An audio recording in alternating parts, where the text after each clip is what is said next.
2025ல நீங்க எதிர்பார்த்த மாதிரி உங்களுடைய இன்வெஸ்ட்மெண்ட்ஸ் பர்ஃபார்ம் பண்ணாதனால 2026ல நீங்க என்ன வித்தியாசமா பண்ணலாம்? இல்ல இந்த வருஷம் நீங்க ஈக்விட்டியில ஃபோக்கஸ் பண்ணணுமா? அல்லது கோல்டு, சில்வர் மாதிரி பிரஷியஸ் மெட்டல்ஸ்ல ஃபோக்கஸ் பண்ணணுமா?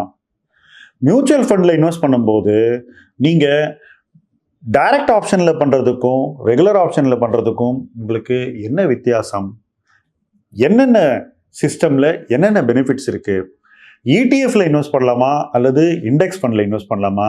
எது பெட்டர்? இது மாதிரி உங்களுக்கு நிறைய கேள்விகள் இருக்கும். இந்த கேள்விகளை நீங்க நேரடியாக எங்கிட்ட கேட்கலாம். மைல்ஸ்டோன்ஸ் டு வெல்த்தினுடைய ஏஎம்ஏ என்று சொல்லக்கூடிய ask milestones to wealth anything என்ற ஹெல்ப்லைன் மூலமாக. அந்த ஹெல்ப்லைனுக்கான ஃபார்ம் இந்த வீடியோவில் டிஸ்கிரிப்ஷனில் இருக்கு. நீங்கள் அந்த ஃபார்மை ஃபில்அப் பண்ணீங்கன்னா நேரடியாக என்கிட்ட உங்களுடைய கேள்விகளை தாராளமாக கேட்கலாம். உங்கள் பர்சனல் ஃபைனான்ஸை அடுத்த லெவலுக்கு நிச்சயமாக கொண்டு போகலாம். இலக்கு 1 கோடி உங்கள் லைஃப்குள்ளேயும் வரலாம். வாருங்கள்.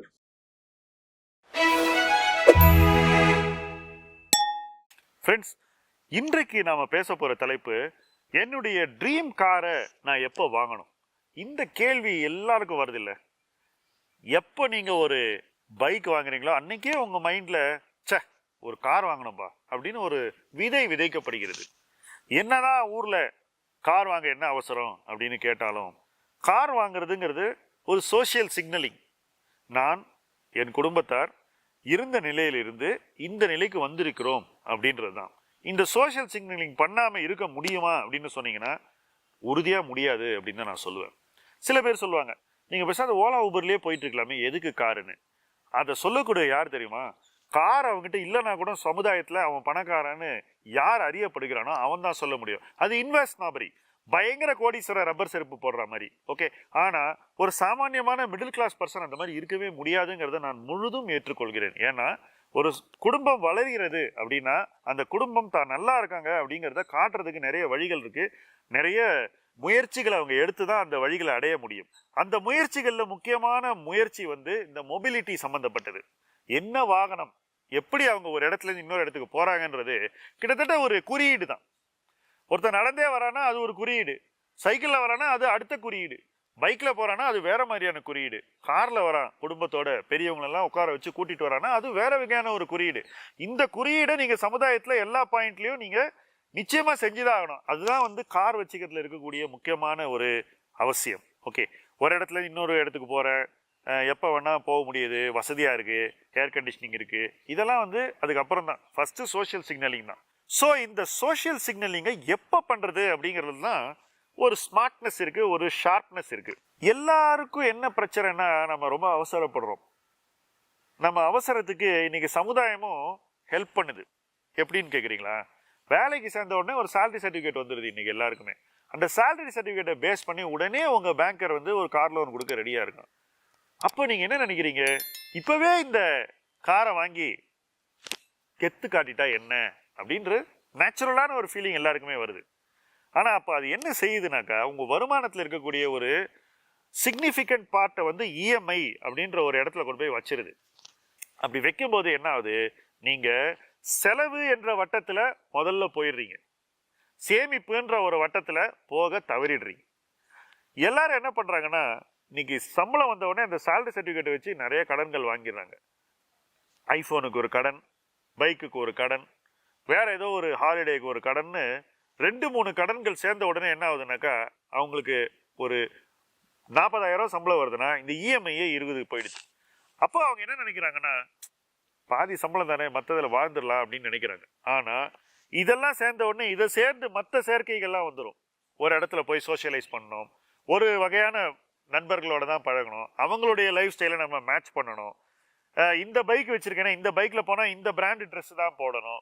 இப்படி பல சேர்க்கைகள் வரும்போது அது என்ன பண்ணுது? இன்னும் அந்த வருமானத்தை ஸ்குவீஸ் பண்ணிடுது. இதனாலதான் நான் நினைக்கிறேன் 20 வயசுல இருந்து 30 வயசு வரைக்கும் இருக்கக்கூடிய யங்ஸ்டர்ஸ் சேமிக்கிறதே இல்லை. அந்த காரணம் இந்த டெசிஷனை எடுக்க வேண்டிய நேரத்துக்கு முன்னாடியே எடுக்கிறது.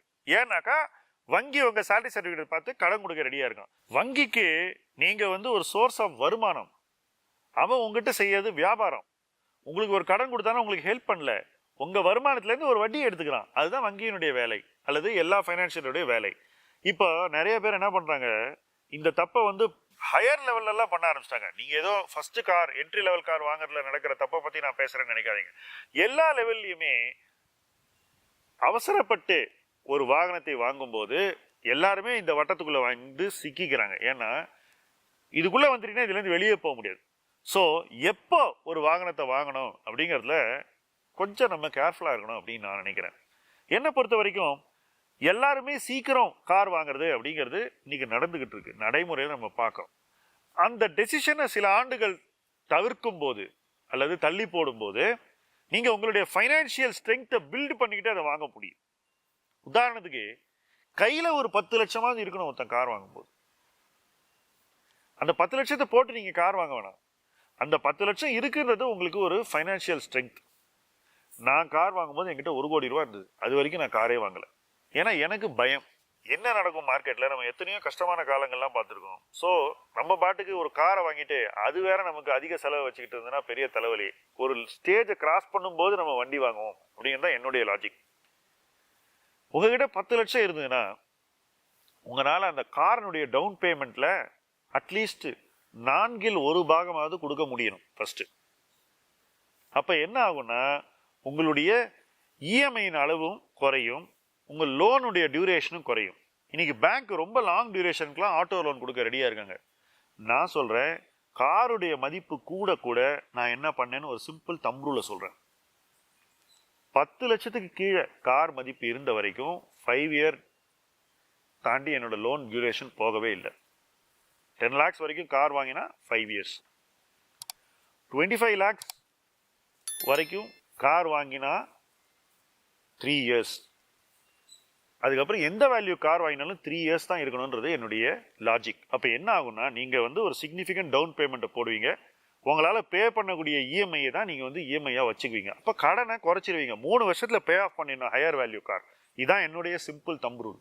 நீங்கள் எத்தனை லட்சம் ரூபாய்க்கு கார் வாங்கினாலும் சரி, இதுதான் உங்களுடைய தம்ப் ரூலாக இருக்கணும்.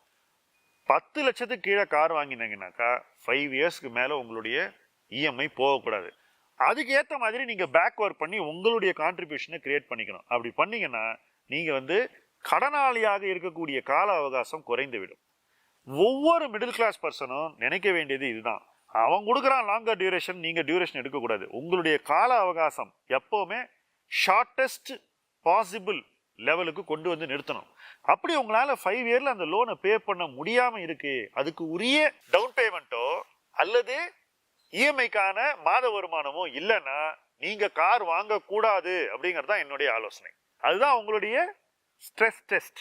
அந்த டெஸ்ட்டை நீங்கள் பாஸ் பண்ணிட்டீங்கன்னா நீங்கள் கார் வாங்கலாம். நீங்கள் வாங்க வேண்டிய காரினுடைய பட்ஜெட்டையும் இந்த ஸ்ட்ரெஸ் டெஸ்ட் தான் முடிவு பண்ணணும் அப்படின்னு நான் நிச்சயமாக பிலீவ் பண்ணுறேன். மேலே போக போக நீங்கள் வாங்குற காரில் உங்களுடைய டவுன் பேமெண்ட் அதிகமாகிட்டே போகும். ஏன்னா இவன் இந்த மாதிரி ஒரு ஐடியா சொல்கிறா, உலகம் சொல்கிற ஐடியாவோட டைரக்ட் ஆப்போசிட்டாக இருக்க அப்படின்னு நீங்கள் நினைக்கலாம். என்னை பொறுத்த வரைக்கும் இதை நீங்கள் செய்யும்போது நீங்கள் கடனாளியாக இருக்கக்கூடிய காலகட்டம் உங்கள் லைஃப்பில் குறைவாக இருக்கும். அப்போ என்ன ஆகும்னா அந்த பேலன்ஸ் பீரியடில் வரக்கூடிய உங்களுடைய அதே இன்கம்மை நீங்கள் சேவிங்காக இன்வெஸ்ட் பண்ணி க்ரோ பண்ணிடுவீங்க. So the balance between investment growth through savings and enjoyment of life through buying of assets ரொம்ப நல்லா இருக்கும். இந்த சமநிலையை நீங்கள் எல்லா நேரத்திலையும் ஏற்படுத்திக்குவீங்க. ஸோ நுகர்வுக்கு முற்றிலும் எதிரியாக இருப்பதை நான் வெறுக்கிறேன். அதே சமயத்தில் பொறுப்பான நுகர்வை நான் ஆதரிக்கிறேன். ஒரு நபர் எப்படி பொறுப்பாக நுகர்வில் பயணிக்க வேண்டும்ன்றதுக்கு சில ஃபார்முலா இருக்கணும். அந்த ஃபார்முலா என்னன்னா 5 வருஷத்துக்கு மேலே ஒரு கார் லோன் இருக்கக்கூடாது. அப்போ அந்த பேராமீட்டருக்கு ஏற்ற மாதிரி உங்கள் இஎம்ஐயும் டவுன் பேமெண்ட்டையும் நீங்கள் செட் பண்ண முடியணும். அப்படி உங்களால் செட் பண்ண முடிஞ்சாதான் நீங்கள் அந்த காரை வாங்கணும். நீங்கள் வாங்க வேண்டிய கார் எந்த பட்ஜெட்டில் இருக்கணுங்கிறத இந்த 2 தம்ப் ரூல் தான் முடிவு பண்ணணும். இதெல்லாம் உங்களுக்கு சரியாச்சுன்னா தாராளமாக காரை வாங்குங்க, நல்ல சேஃபாக டிரைவ் பண்ணுங்க, சீட் பெல்ட்டை மாட்டுங்க, நிறைய ஏர்பேக்ஸ் உள்ள வாகனத்தை வாங்குங்க. லைஃப்பில் சேஃபாக ஜாலியாக உங்களுடைய பயணத்தை என்ஜாய் பண்ணுங்க. அந்த பயணத்தில் நாமும் இணைந்து பயணிப்போம். முதலீட்டு களம் உங்கள் களம். நன்றி.